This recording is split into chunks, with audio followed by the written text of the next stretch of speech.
What's this war in the heart of nature?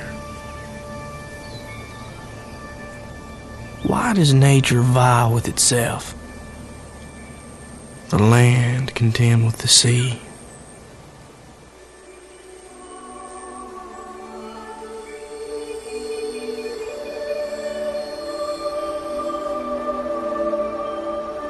Is there an avenging power in nature? Not one power, but two?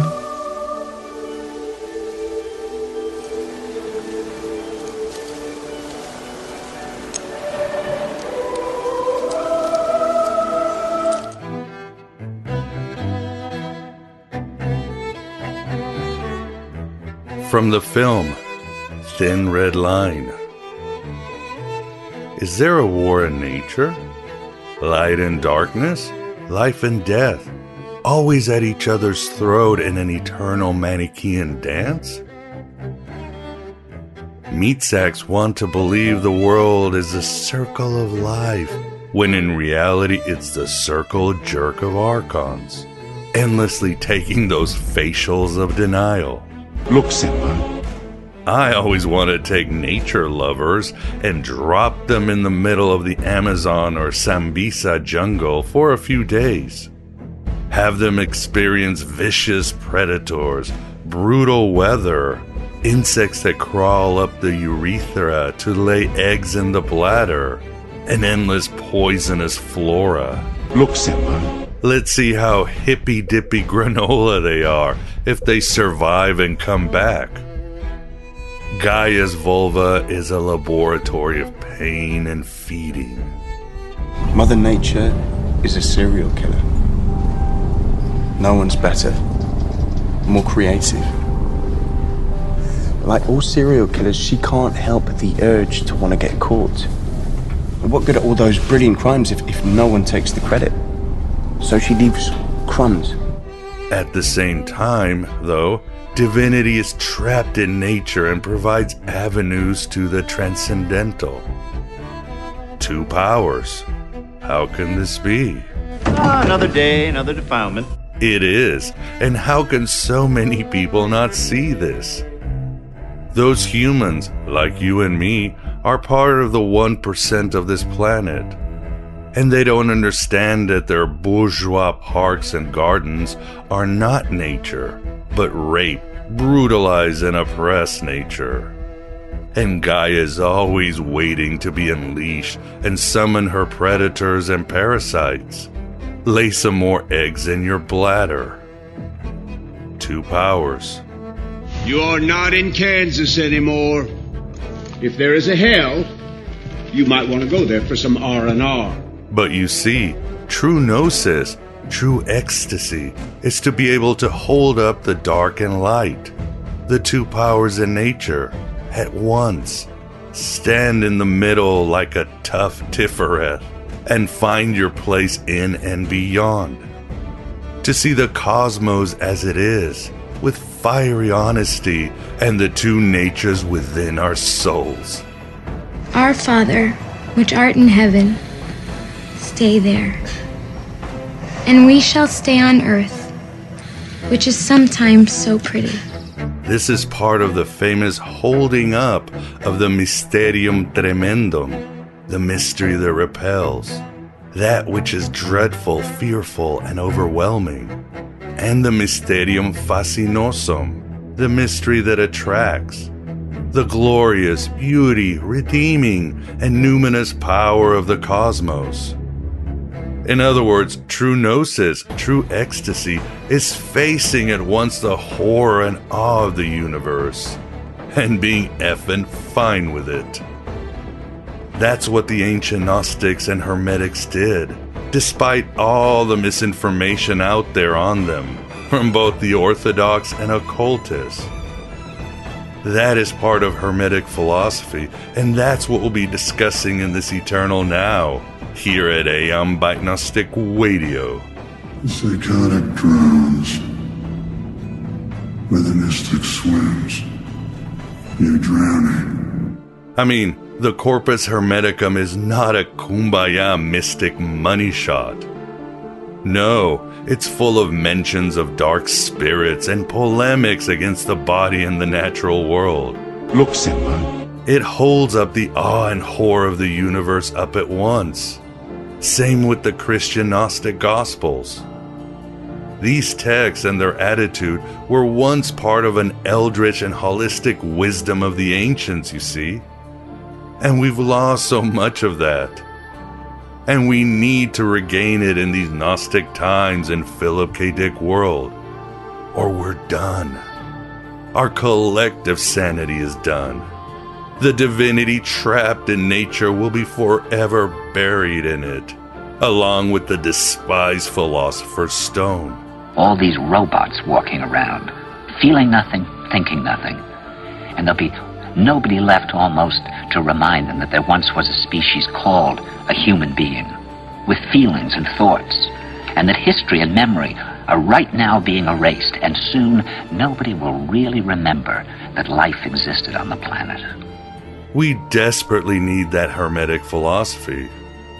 That has been one of the themes of Aeon Byte, and certainly has been one for our astral guest, Tobias Churton, who materializes at the virtual Alexandria to discuss his latest book, The Lost Pillars of Enoch, When Science and Religion Were One. Witness the wonders of an ancient glory. Careful, Chief. You dig up the past, all you get is dirty. As you shall see, Hermes is everywhere, and he's been so many individuals and characters throughout history. Because he is the god of the mind, of transitions and doorways, of art and magic, of reason and inspiration. Tobias will proffer this and much more in another excellent discussion, as well as Hermes in his battle against the Archons and heaven itself. And yes, you'll get dope on the Nephilim and Enoch and Renaissance magicians and John Dee and William Blake and more, where Hermes manifests to provide Gnosis, that true ecstasy, that taking within your breast the horror and awe of the universe, and playing a trick or two on the demiurge and his butt slaves in the cosmic and material establishment. By the power of truth, I, while living, have conquered the universe. Personal motto? From Faust. That's about trying to cheat the devil, isn't it? I don't know if I, your host Miguel Connor, is a manifestation of Hermes, but I know you can be, as well as a manifestation of Sophia. That is within you. That is your birthright. That is your greatest victory. If the body shells the soul, and the soul is divine grind, then God is earth, God is us, God is all around. Another misconception about the Gnostics and Hermetics was on their ideas on sin. Let me explain. No, there is too much. Let me sum up. The word for sin in ancient Greek is hamartia, which basically means missing the mark, as in the context of an archer not hitting his target. It also meant in ancient times a character defect, like Oedipus being stubbornly ambitious or Hamlet being too broodingly speculative. In the Gnostic text, hamartia is programmed by the archons before we are born, and then ignited by the arch-archon fate, to make sure we never wake up. Fate is a joke. And as I once read on a wall in a truck stop bathroom in Barstow, the joke is in your hands. Oh my God, I just got that. Only the transformative revelation of a messenger of light and ecstatic rituals could break our hamartia, or the understanding of our sacred duty written in our divine spark by the pleroma long before the cosmic cataclysm. To avoid sin in life, too, the Gnostics took a simple approach. As the Gospel of Thomas says, "Do not tell lies, and do not do what you hate, for all things are plain in the sight of heaven." For nothing hidden will not become manifest, and nothing covered will remain without being uncovered. I'm going to show you a world without sin. Simply put, be authentic, brutally honest with yourself, and know your specific destiny. Jung said we didn't come to this world to be good, but to be whole. And as James True said about the Black Iron Prison, this is not a battle of good versus evil. This is a battle of you against the lack of you. I know who I am. After all these years, there's a victory in that. Furthermore, the Gospel of Philip states, ignorance is the mother of all evil. This means that not seeing nature as it is, not seeing yourself as you really are and what you can be, is the worst blasphemy you can commit and brings more evil and suffering into the world. Lastly, consider the words of Joseph Campbell. He said, one problem with Yahweh, as they used to say in the old Christian Gnostic texts, is that he forgot he was a metaphor. He thought he was a fact. And when he said, I am God, a voice was heard to say, you are mistaken, Samael. Samael means blind God, blind to the infinite light of which he is a local historical manifestation. This is known as the blasphemy of Jehovah, that he thought he was God. You cannot play God, then wash your hands of the things that you've created. Sooner or later, the day comes when you can't hide from the things that you've done anymore. Don't be like Yaldi Baldi. Don't forget where you came from. Don't forget you are a metaphor for something greater, as is nature and society. You are an ongoing story with purpose, just part of the many Hermeses out there, integrating the horror and awe of the universe. And as a trickster being like Hermes and Sophia, don't take yourself too seriously, unless something hatches eggs in your bladder. Led us to our interview with Tobias Churton.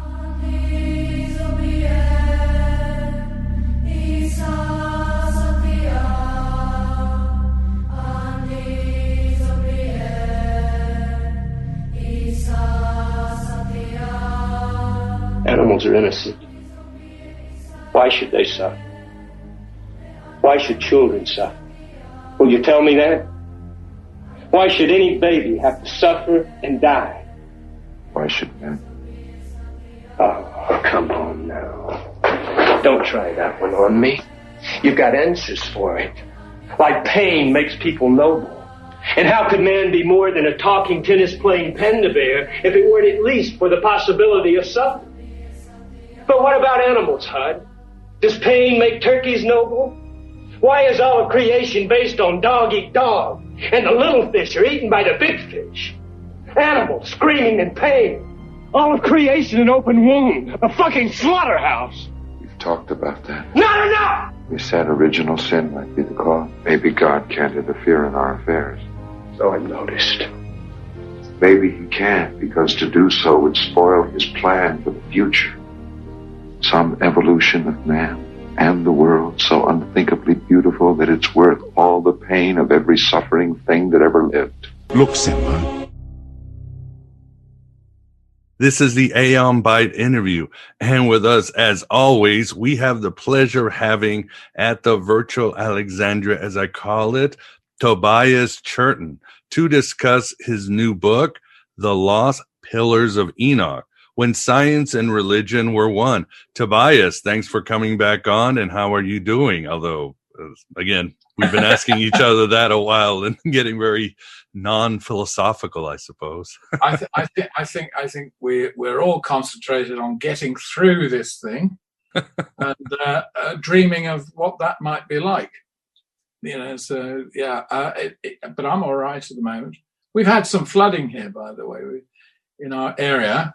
Climate change certainly has changed, and it's what with that and the other plagues, The Lost Pillars of Enoch does sound like an appropriate book, because these were supposedly erected as a way of memorizing the culture that existed before the Great Flood, which wiped out, according to the myth of Noah, everything but Noah and his beast. So we do live in these seem to be very sharply apocalyptic times. How much of that is you can attribute to media, cinema, films, Armageddon, consciousness, endless apocalyptic, and how much is any truth in it is something we can debate. Oh, most certainly. Most certainly. These are interesting times. I don't know if I ever want to go back to any sort of old normal. I'd like to see what's on the other side, and hopefully it's something better, or at least more interesting. Well, there's no doubt that crises do bring out remarkable innovation, qualities, and realization. And very often it's not until a person's on their knees that they face up to who they are. That is true. We must be tested.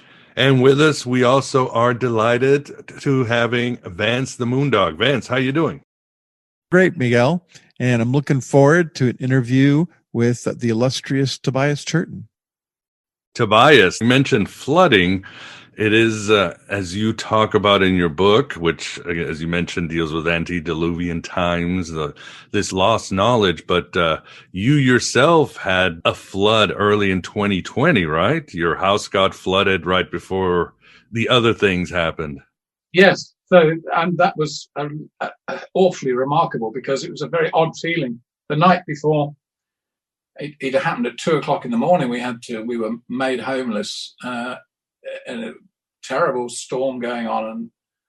But before it had happened, before we went to bed, I remember saying to my wife that I felt a very dark thing coming, and it felt like a sort of judgment of God. And very odd.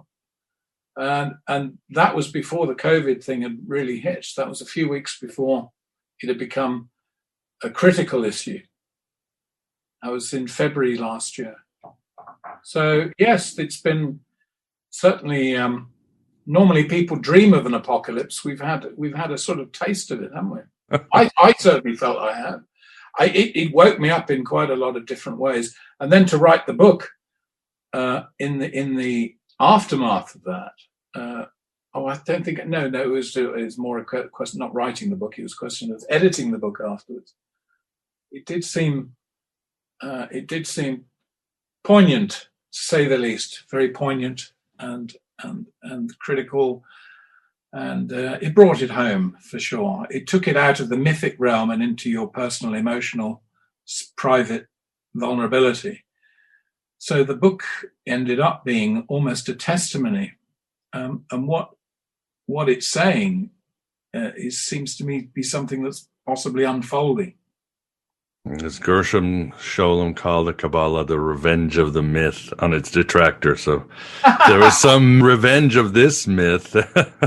And how did you decide to write this book? That's a very good question in itself, because I can't remember what got me into it. That's a very good. I really, I can't remember what led to it.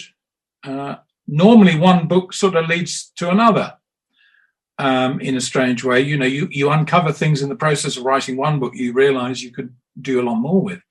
With this book, The Lost Pillars of Enoch, it seems, while I think it's a kind of summary of all my previous work in a way, I found a kind of image and a metaphor for the whole investigation into ancient knowledge and spiritual knowledge and its survival.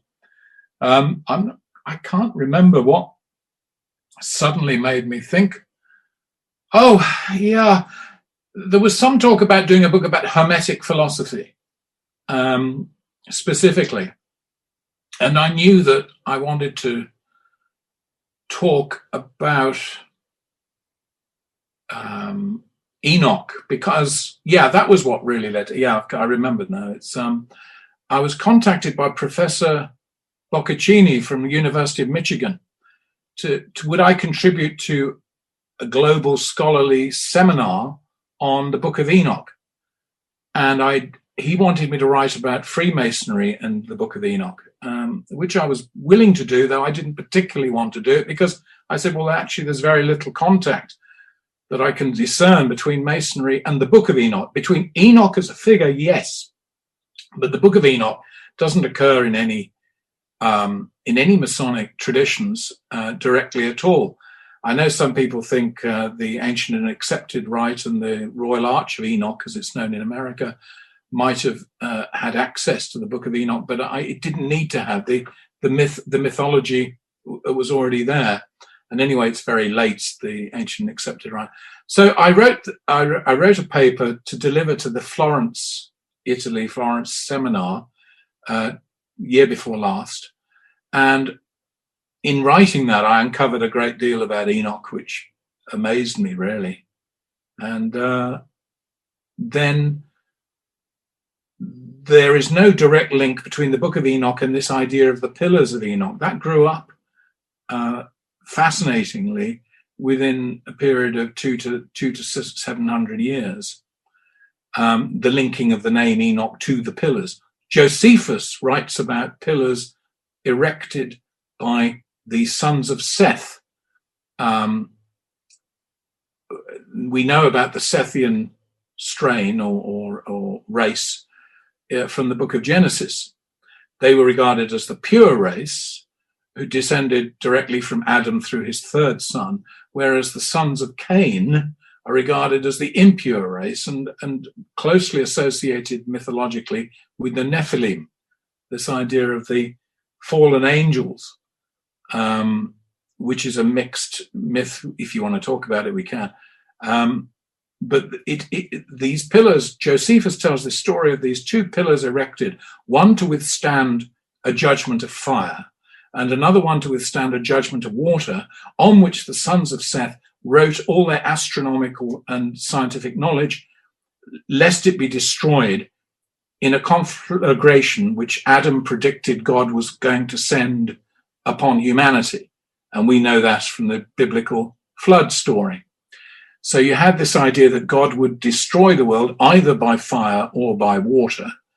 And according to the story, of course, it turned out to be water. So there was one left. And Josephus says in his history, The Antiquities of the Jews, he says that one of the pillars was still standing in the Syriadic land, which in the English translation of William Whiston was mistakenly translated as Syria.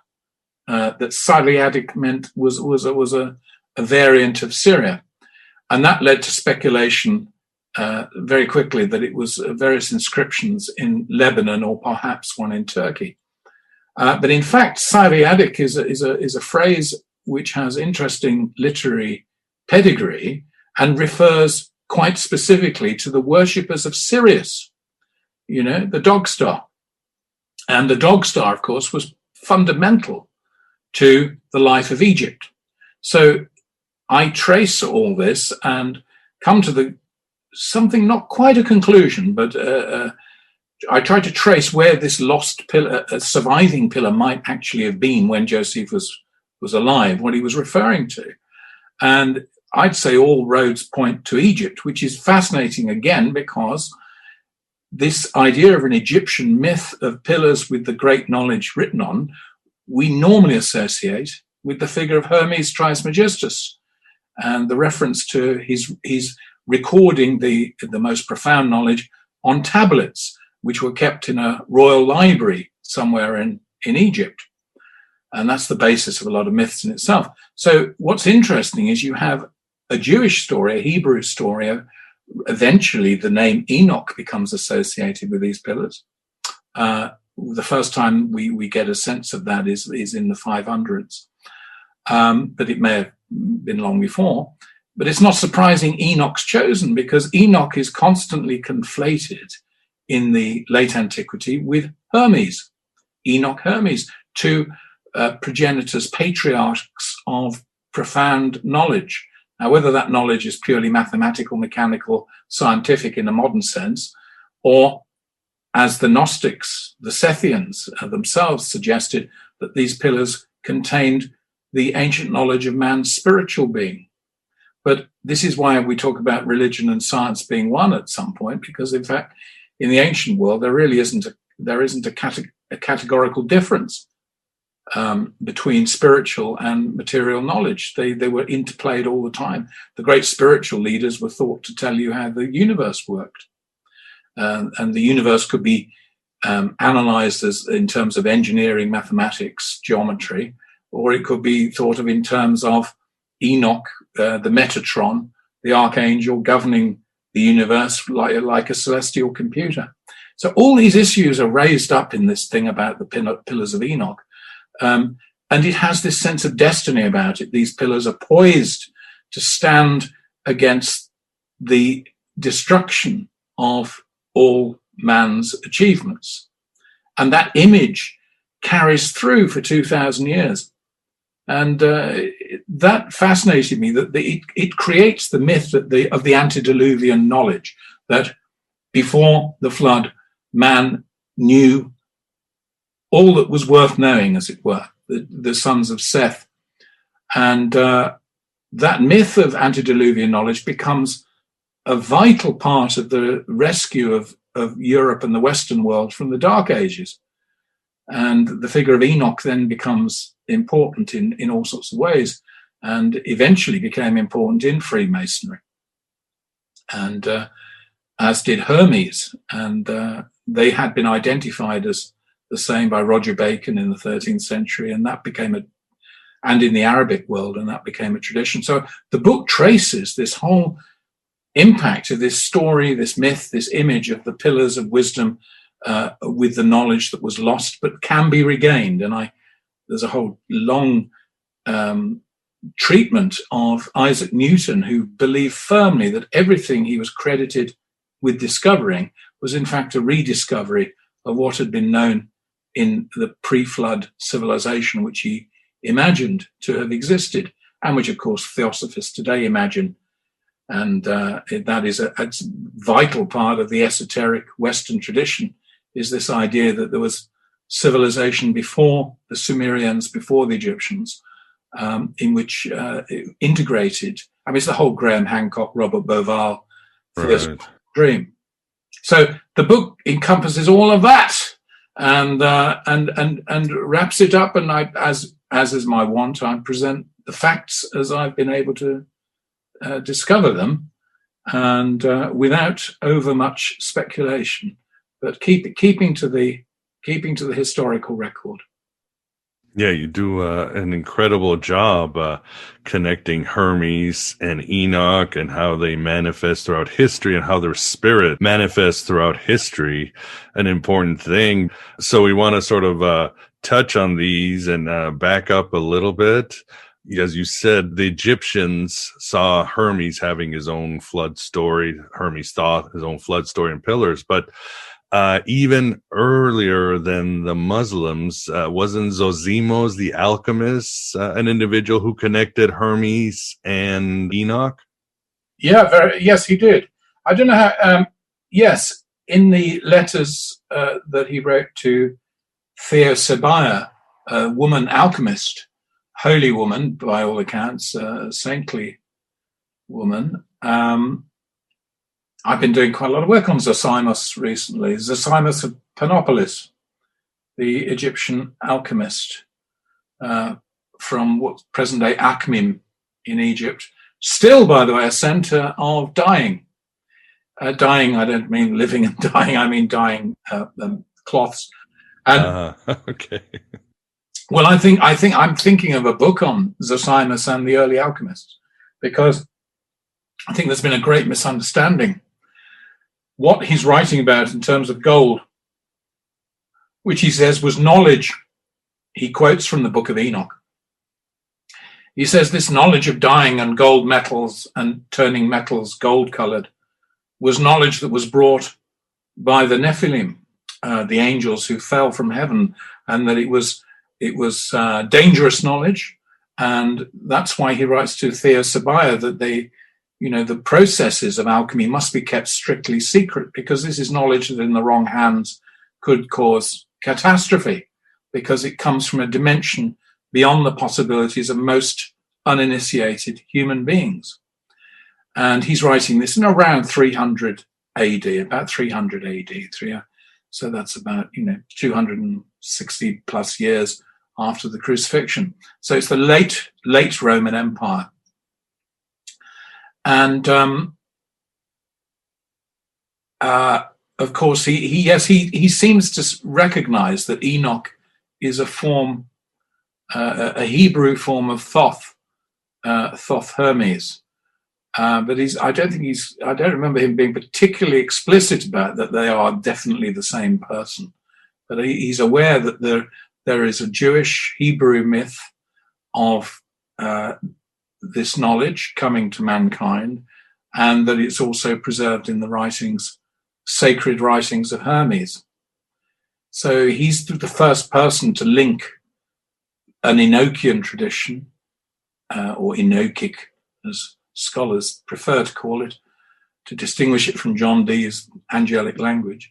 He's the first to make this explicit link between Enoch, Thoth, and the knowledge.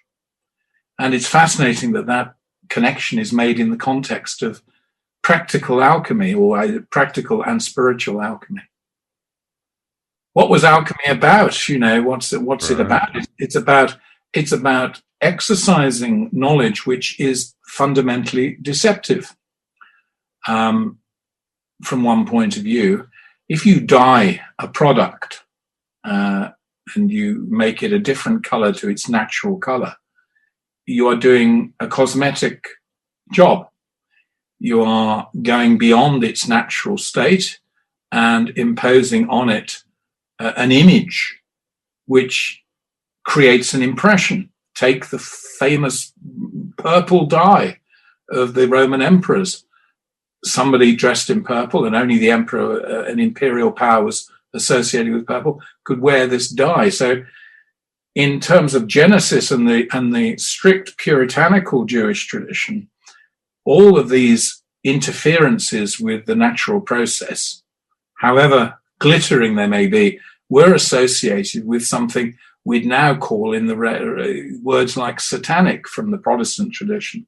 So that's why Zosimus of Panopolis says that these alchemical secrets were brought to earth from a higher realm by mischievous angelic creatures.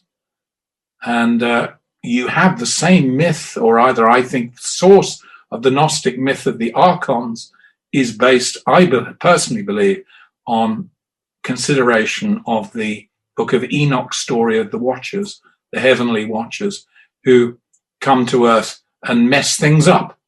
And I also believe, I'll go right out on a limb here, and I say my personal belief is that Jesus's anti-demonic ministry of casting demons out is based on the same mythology, that the world was infected by demonic powers from another dimension. And therefore, part of the cleanup and the end story of the prophetic history of the Hebrew people, who represent in a way humanity, is this clearing up of the Watchers. So with all of that going on, it's very interesting. Some people think Zosimus was a Christian, and it would make sense that he had this knowledge that he has of the Book of Enoch, which, as you know, of course, was a canonical book in the Ethiopic church, which was meant to be the first kingdom ever to become Christian, but fell out of favor very quickly with both Jewish authorities and Christian authorities, because they couldn't find this story clearly enough in the book of Genesis to justify that the book of Enoch should be believed. And even though the epistle of Judas, or as it's commonly known, Jude, in the New Testament, refers directly to the book of Enoch. Exactly, yeah. Fascinating stuff. I mean, really, you don't learn this stuff at Sunday school, do you? No. And I think you're right about Jesus. I mean, the secret book of John does have the Nephilim story. I guess it just replaces the Nephilim, the Watchers, with the Archons, but it does have it blow by blow towards the end. But That's the interesting question you bring up is, you, in these myths, you have these alien beings, whether it's the Watchers or Prometheus or the Coyote, over and over, who bring these gifts of magic and makeup and science and all that. But it seems many of these gifts, it's a two-edged sword, and to some it's just bad. I mean, Jews and Christians just thought, no, what the Nephilim were bringing was not good. Makeup and all that stuff. Yeah, and doesn't it tie in strangely to the experience of the Aztecs dealing with Cortez? Oh, yeah, yeah. Quetzalcoatl brought gifts to humanity, or teachings. Yeah, no, it's this idea that's from, as I put it in a poem when I was 15, for from afar came men who came to dull the light that shines this land, or whatever it was. I can't remember the exact words of the poem, but there is this basic mythology that is in our unconscious, that when damage comes to a country, it always comes from without. You know, that the corrupting force comes from without, or in these mythological terms, comes from above.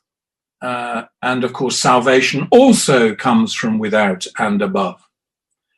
But there is this whole thing in the Gnostic tradition that in fact these things come from within, and that salvation also from within, and that we should not look outward, you know, for either salvation or the source of the terrors, but within.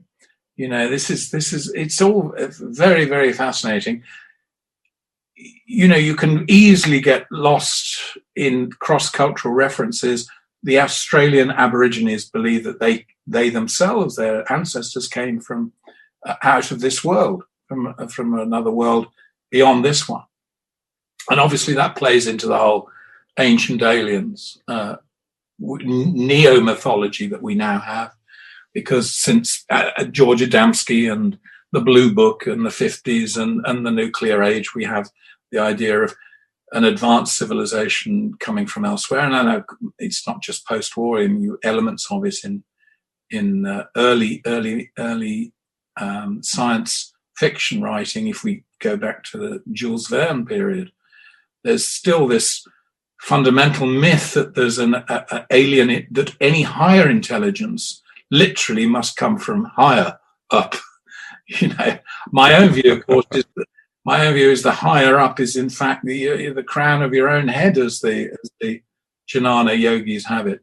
Our access to the infinite worlds is if you're into Jnana yoga, is the gateway of Brahma is in the crown of the skull, and that's where the great power enters us. And of course, in the book of Enoch, that's also the explanation for the evil that we have in the world. And as I say, I do think the Gnostics particularly the Gnosticism which most arrests our attention, which is less Platonic and more cataclysmic, or as I call it, cosmoclastic, more destructive of the fundamental nature of the universe, is that the evil comes from a higher dimension. It's not just a question of our acts that condemn us. There's some sort of evil inherent in the nature of things. And that, as Hans Jonas, the great philosopher of Gnosis, said, you know, that was what was so shocking about the Gnostics, because they're the first to posit a feeling of discomfort about our being in this world at all. And I know from our previous conversations, Miguel, that you tend to take that as read. Yeah, I would say so. And even reading, the more I read Jung, the more I realize he also believed in ontological evil, especially with the black books that have come out. So I feel somewhat redeemed, but what I believe is neither here nor there. It's just the way I see it. But actually, this brings me to, you brought up Hans Jonas, and I earlier brought Gershom Scholem. And in your books, you always have an incredible anecdote, I feel. So on a little side subject, you write how Hans Jonas, I believe in the late 90s, when you talk to him, and I'm very envious, he told you late 80s. late 80s. I'm sorry. Pioneer, you know now. Yeah, but he told you that he got into an argument. Jonas got into an argument with Gershom Scholem because Jonas mentioned that the Gnostics might have been originally Jews who believed there was the dreaded two God theory, and one of the gods was evil. That was so interesting, especially because Scholem was so, into Kabbalah being Jewish Gnosticism, and there's so, divinity is so fragmented in the Kabbalah sometimes. Yeah, I mean, it's fascinating that, isn't it? I mean, Scholem wanted to make a case for Kabbalah to educated Jews to appreciate that it wasn't a crazy and dangerous belief system, which had come out of the Haskalah, the Jewish Enlightenment, which was that these sort of beliefs had motivated foolish social movements like Sabbatai Tzvi and Jakob Frank, right, in Poland, and they were very nervous about Kabbalah, also because Kabbalah had united Christians and Jews also.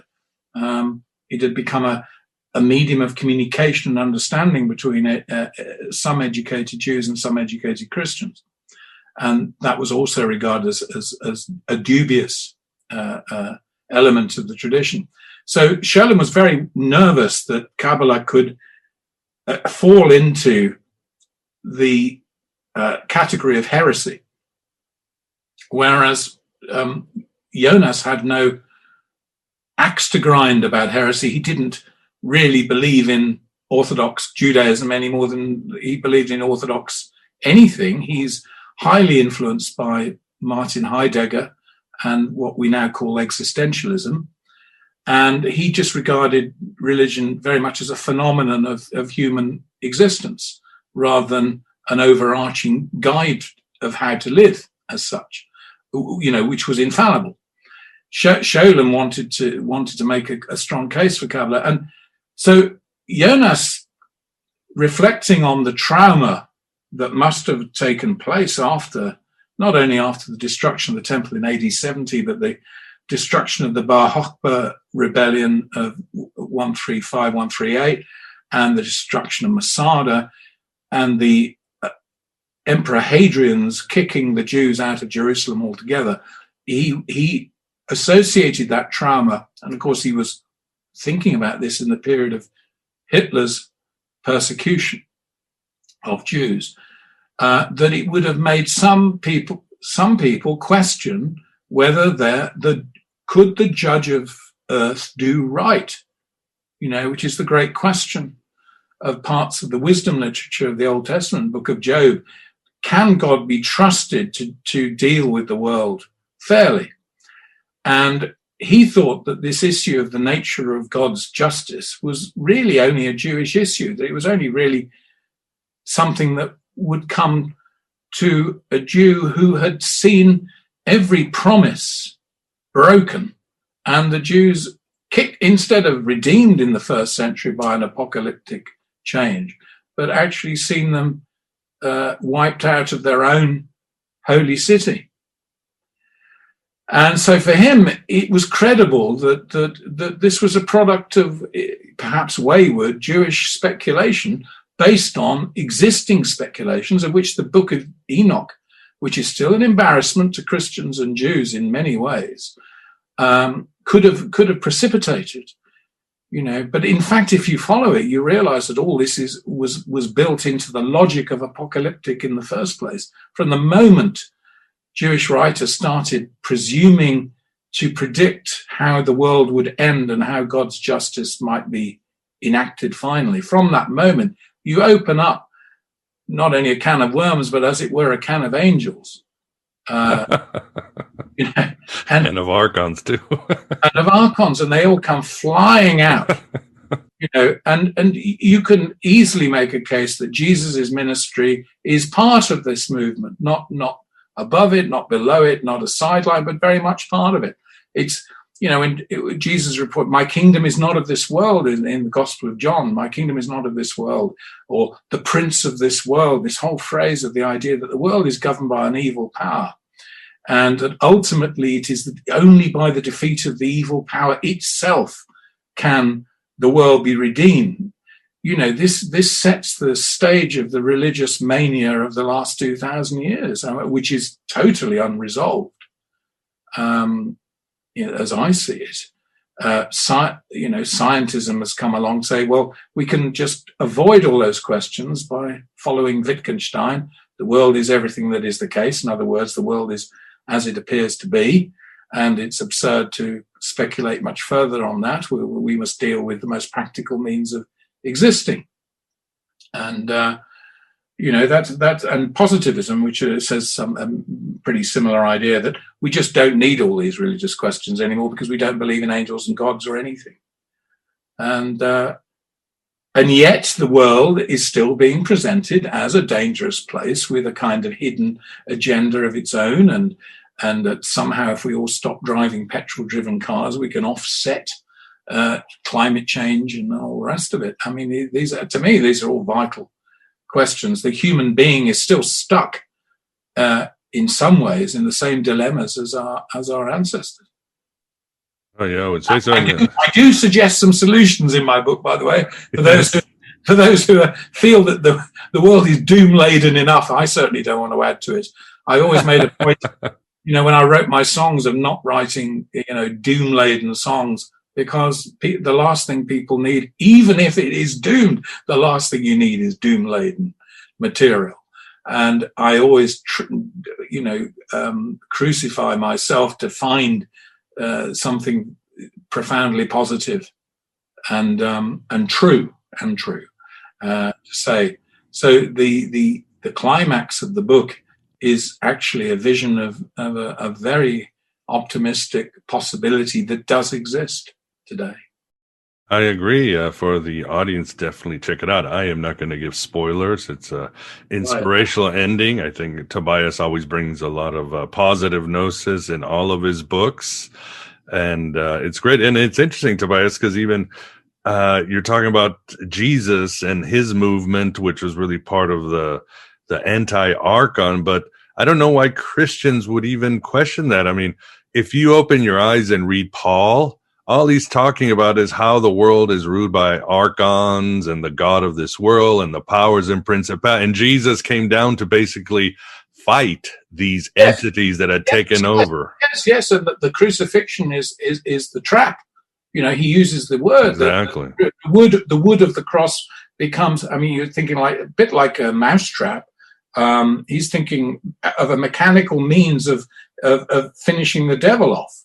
And he uses the word that, Christ has to be basically crucified in order to, because it had been planned from the very beginning, from the very beginnings, that this evil, fundamental spiritual evil, could be finished by an act that the devil, Satanas, could never have expected, namely that God would give his son on the cross, and that the attempt to destroy his fundamental existence on the cross fails, and that is that's the judgment eventually on, in terms of the book of Enoch, Azazel, the leader of these wayward demons who've been, according to the book of Enoch, where they were imprisoned in the earth. And that's another interesting idea, the Hebrew idea of the first, or Jewish idea of the first century, that the gods of other countries were in fact these rebel angels that other countries worship. They couldn't see the transcendent deity of Yahweh, so they in fact were worshipping demons. And that was the Jewish and Josephus's view of Egypt, of course, that all the great Egyptian gods, for all their knowledge, for all their fancy architecture, for all their hieroglyphics and their priests, and for all their alchemy and all the rest of it, that they were still, as far as Jews were concerned, worshipping these, what we would call the Nephilim, the fallen ones, whoever they may originally, however, what that word may originally have meant. And you're absolutely right. Christianity is a Gnostic religion, if you really get it.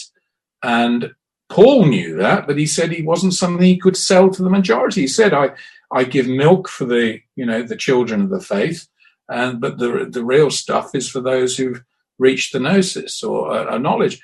But he was also aware that there was a problem with the knowledge idea, because told to the ordinary bod who hadn't really understood it, it becomes a kind of reason to, as he says, puff them up, and they think they know it all.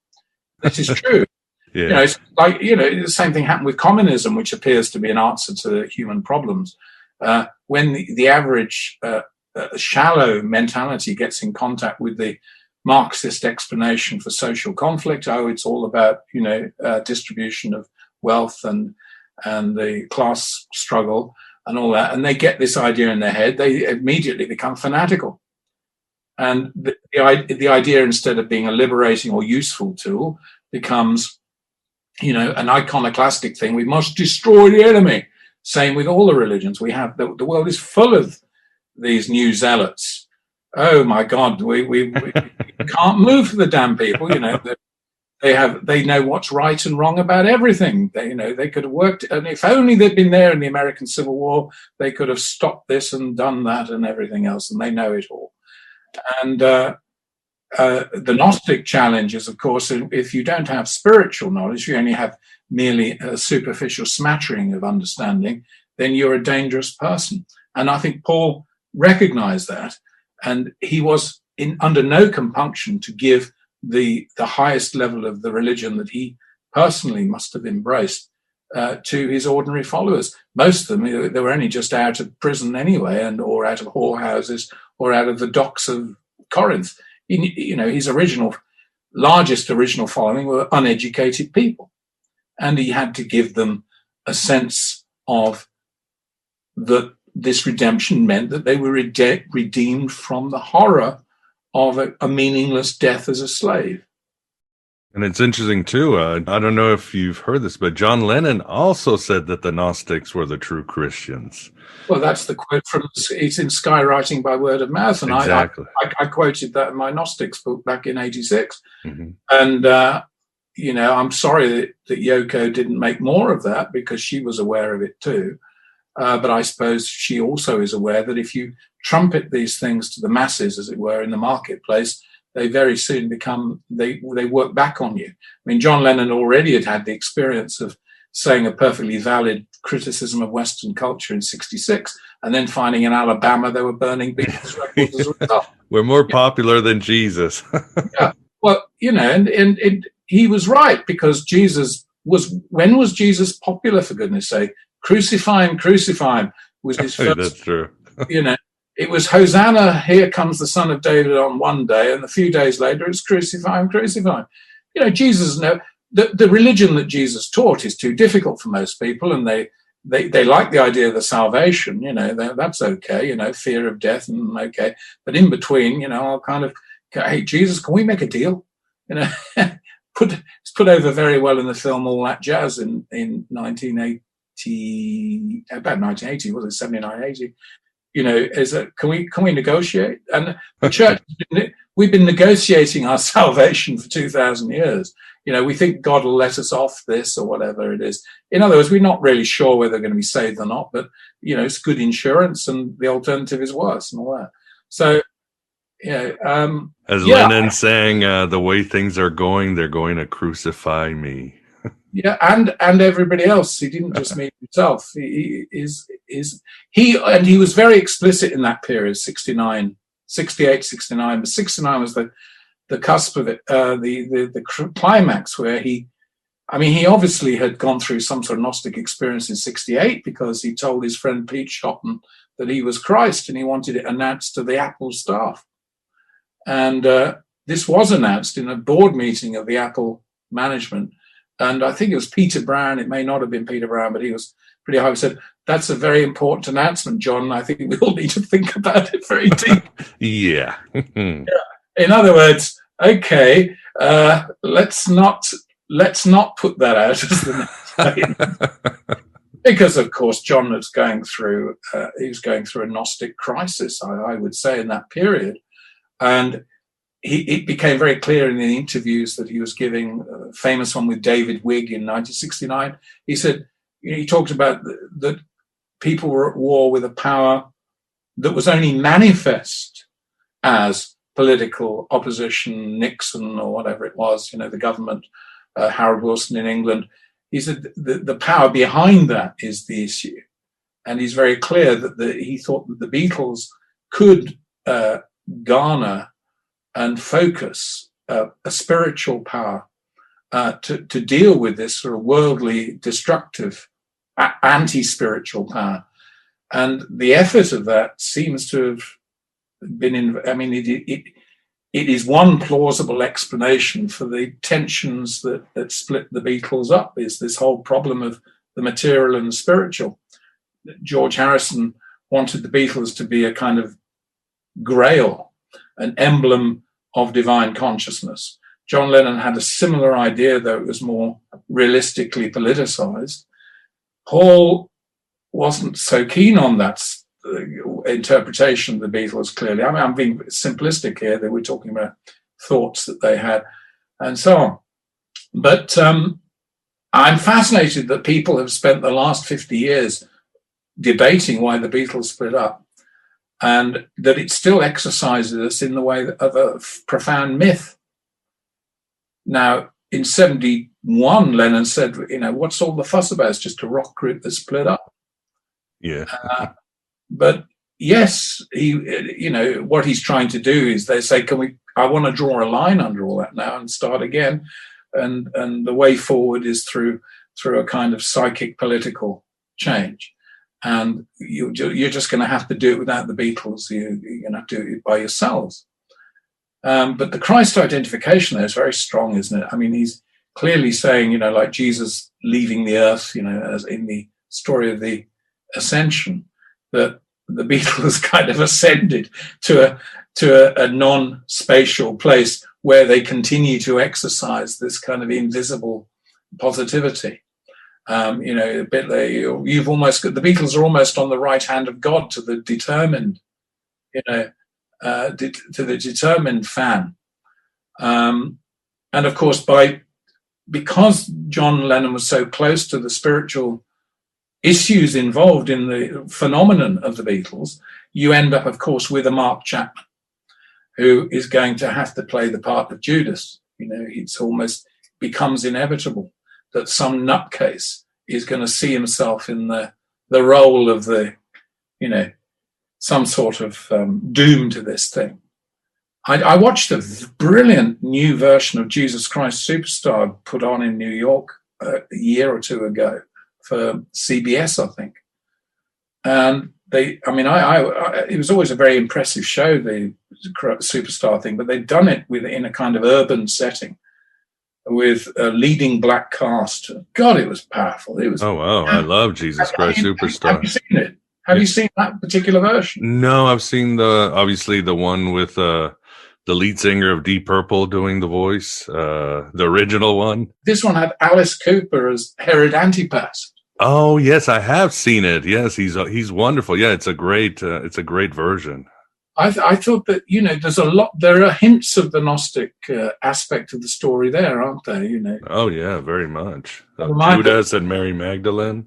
Well, you have to have this Judas character, I wrote a book on the Gospel of Judas.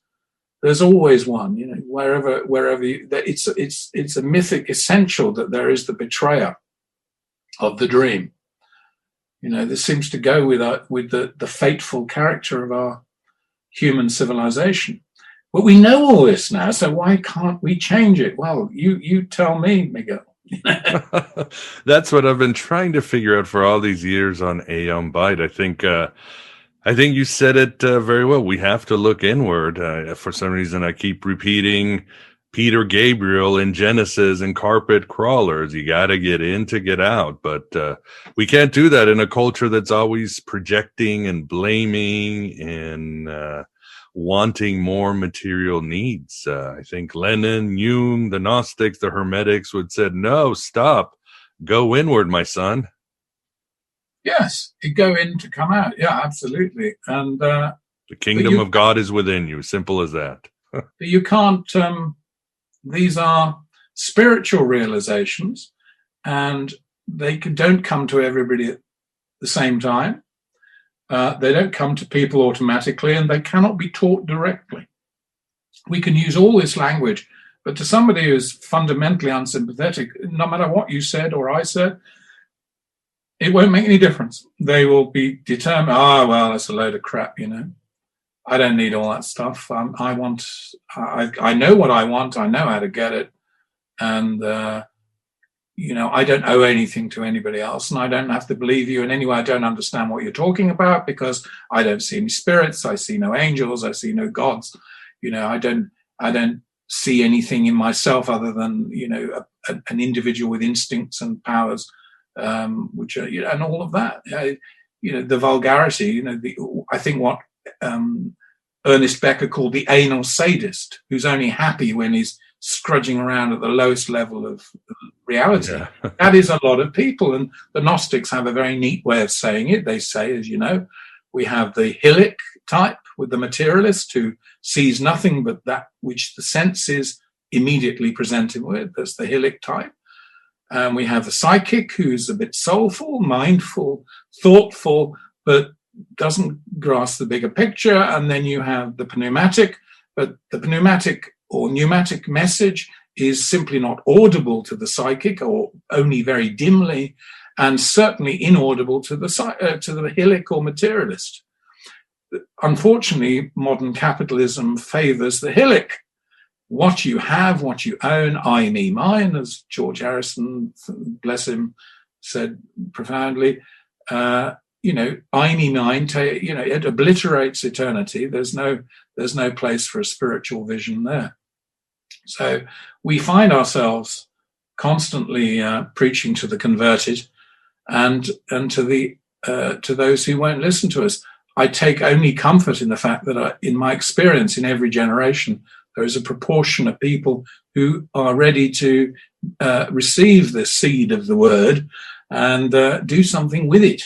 I've always thought that the actual numerical numbers of people who's got spiritual capacity was a sort of constant over time. Now, there were wonderful things like Freemasonry, whose ultimate aim was to inculcate some higher values in a very large number of people, in almost by the means of a social trick, but introduce them to the idea that the world of the rational thinking was a limitation and that there is a world beyond it, as you find in the third degree lecture.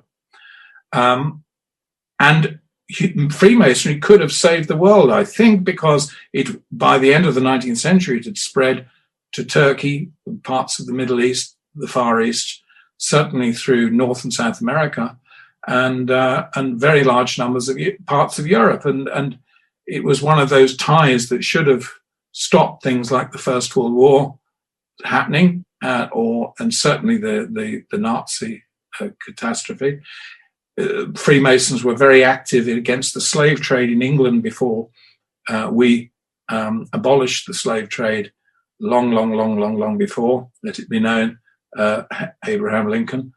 And, I still think it could have a role, but I think as my work on that has shown that Freemasonry rather lost its way in the 20th century in a large part of it. But the spiritual message is recoverable. But how we're going to, what I'm trying to say is there is some possibility of progress. I don't think we're in as dark a time as Europe, say, in 700 AD with Vikings, raping and pillaging the monasteries of Yorkshire, and all of that. No, does seem to be a possibility of progress. There does, even in the temporal realm. Even though the spiritual story is always that the eternal truth is always eternal, the eternal city is always glittering and always there. But I would say a song with no one to hear it isn't worth hearing. And I think we all feel today that we have to enact these visions on earth with enormous care, and through the way we bring up our children and the way we conduct our friendships and relationships, and we must cling to the spirit. this whole thing with COVID, I mean, let's face it, as far as we can tell, as far as I know, and you may know more than I do, it's come about through unclean practices, using animals in a way for which, were ill-advised, and so on. But it may also have been a perversion of germ warfare and the whole business of using genetics as a form of military power. I wrote a novel about that, The Babylon Gene, some years back. My only worry was I might give ideas to the wicked. That happens. Well, I then found out about that Putin had started a program to investigate genetic mutation as a weapon of war. Oh dear. Presumably on the basis that if he didn't, somebody else would, or had already. The wickedness, these archons, these watchers, these perverters, we've got them all about us, This is the tragedy. The tragedy of Christianity is that the basic claim that I was acquainted with when I was converted to sort of an evangelical thing when I was 16 or 17 didn't turn out to be true, that the crucifixion wasn't a final act that removed the problem of Satan or some dark power from the world.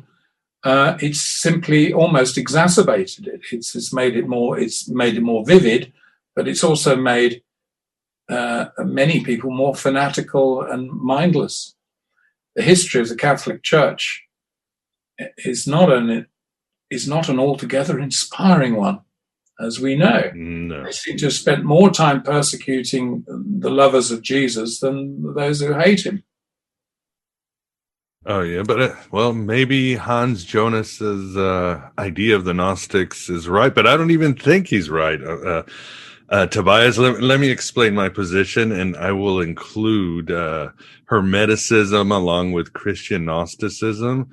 I think the key is not seeing the world as a prison or as the Matrix or Philip K. Dick's Black Iron Prison, although I think it is. But I think it's also seeing the divinity in the world. I think, what did Rudolf Otto call it? The mysterium tremendo fascinante, that you can be at awe, but you can also be completely terrified of the universe and the horror that is the universe. And I think both the Gnostic and the Hermetics were able to hold up the dark and the light simultaneously in front of them. And that's why their consciousness was so expanded. That's why they were such pacifists and philosophers, and they speculated, and they were more egalitarian. I think that's what separates them from much of the world today, where everything's either black or white or good and evil or this and that. What do you think about this? That's what I feel. Miguel, I would say that's one of the most beautiful things I've heard in a very long time. So, thank you. I saw the light as you spoke there, and it was beautiful. Yeah, if it matters, I agree totally with what you're saying. Yeah, because even if you read the Corpus Hermeticum, Tobias, there's a lot of dark stuff in there about evil spirits and the body and that, but there's also an incredible joy. And you read a Gnostic text like the Secret Book of John, and it's Yaldabaoth is just, he's brutalizing humanity. And then it stops with this beautiful God is hymn where she wakes up people from their sleep and takes them up. So I think that people miss about these ancients. And kind of going back to your book, the mind was more integrated in antediluvian times, at least symbolically. I think I come up with it. I mean, the historic data, the records would suggest that these insights into sighting God within the soul, as opposed to outside or in idols or just as powers of the universe, the physical universe, that they really only appear after about 500 AD in literature. And these speculations on the importance of the individual, they seem very late. So one might think that there'd been an evolution of consciousness that was only starting then. But I wonder and think that human beings actually hadn't changed that much between 6000 BC and late Roman antiquity. There's no evidence that I'm aware of that people's brains or their spiritual nature was particularly changed. So I can't help feeling that what we were seeing was the nature of the society was enabling something that already existed or was latent in people to come out. And if it was latent in people in 500 BC in Greece, parts of China, the Middle East, North Africa, if it was latent then, it must have been latent considerably earlier. So the mythology of a perfected consciousness, i.e. there was no great division between the physical and the spiritual, there was no fundamental conflict in human existence, as being the province of a previous unknown civilization, would seem to make perfectly speculative good sense. And what we're then watching in the last 8,000 years is not an evolution of consciousness, but very much largely a devolution of consciousness, and with some attempts to arrest the decline, and some are seriously arresting elements of decline. Where we have the problem in the we children of the 20th century, you and I, is that the last war was settled with an atomic bomb. Yeah. In other words, the greatest infliction, is that a word? The greatest perpetrating of human evil is perpetrated in the cause of the highest interest. And it to me, it's as troubling as it was to Einstein and to Heisenberg and Robert Oppenheimer, that this power that is unleashed, this scientific power to unleash almighty hell on Earth, is done by good people for good reasons. And this poses profound problems, I think, for our future. Very profound. I'm not sure I'm not aware of any writer who's really got to grips with this. I think 1945 is one of those. It's a bit like the second century, the Gnostic period. It's one of those, and isn't it odd that the Nag Hammadi Library is in December 1945, only 3 months or so after the dropping of the bombs on Hiroshima and Nagasaki. Then you get this.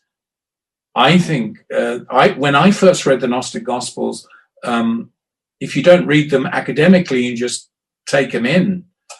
The feeling I had was of gold, of some spiritual gold that's coming out, that anyone can breathe in and gain new life from.